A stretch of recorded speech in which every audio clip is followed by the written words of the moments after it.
భారతీయులకు బంగారం అంటే ఎంతో మోజు. అందుకే ఇప్పుడది అత్యంత విలువైన లోహంగా మారిపోయింది. ధరలు కూడా విపరీతంగా పెరిగిపోయాయి.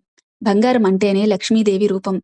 అయితే ఒక్కోసారి బంగారం పోగొట్టుకోవడం లేదా బంగారం దారిలో దొరకడం వంటివి జరుగుతాయి. బంగారం దొరికితే దాన్ని మన దగ్గర ఉంచుకోవచ్చో లేదో అనే సందేహం ఎంతో మందికి ఉంటుంది. ఒక వ్యక్తి బంగారం పోగొట్టుకున్నారంటే అతని జాతకంలో కేతు, శని, రాహుగ్రహాలు చెడు ప్రభావం చూపించినట్టు భావించాలి.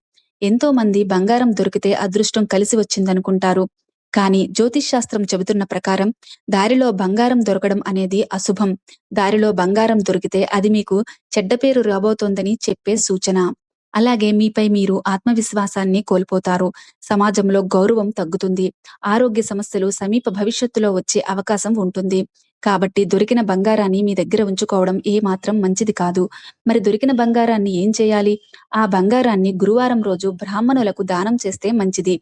ఇలా చేయడం వల్ల కేతు, రాహు, శనిగ్రహాల ప్రతికూల ప్రభావాలు చాలా వరకు తగ్గుతాయి. ఇది దురదృష్టాన్ని తగ్గించి మీకు మనశ్శాంతిని అందిస్తుంది.